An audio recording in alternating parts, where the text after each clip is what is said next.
Use the results from a survey of a simple random sample of 1,240 adults. Among the 1,240 respondents, 89% rated themselves as above average drivers.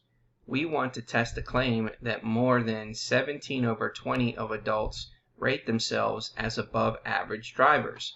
We're going to complete parts A through E. It says, regardless of the conclusion reached from the hypothesis test, is it possible that more than 7/20 of adults can be above average drivers? So we want to carefully consider what is possible based on the sample proportion of adults who rate themselves above average drivers. So what that means is that you would have a distribution, okay, that you would like so that it would be skewed left, meaning that all of your representation area would then be on the right side.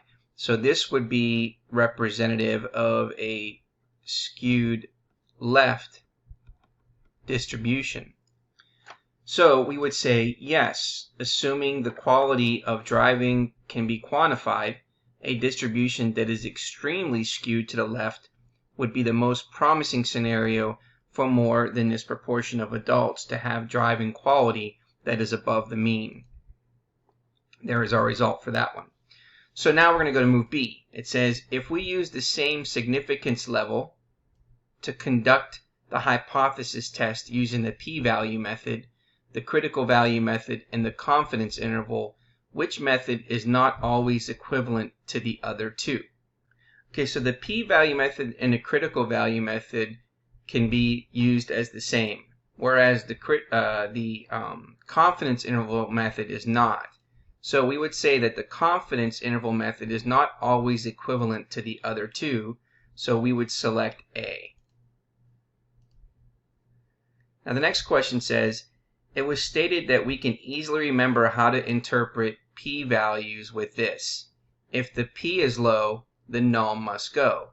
What does this mean?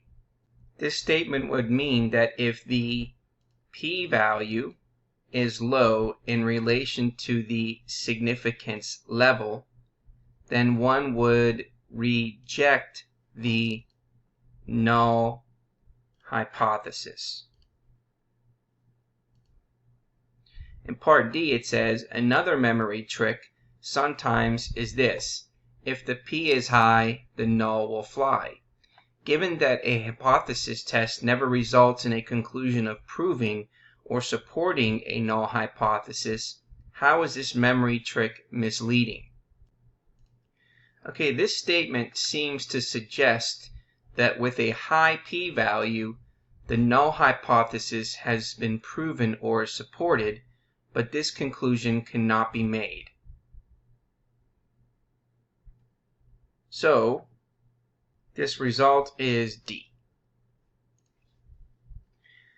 Okay, now in part E it says common significant levels are 0.10 and 0.05.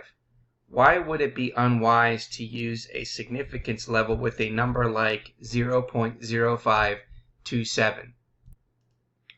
The significance level alpha for a hypothesis test is the probability value used as the cutoff for determining when the sample evidence constitutes significant evidence against the null hypothesis. So we would say A, choosing such a specific significance level could give the impression that the significance level was carefully chosen to reach a desired conclusion. And there is our results.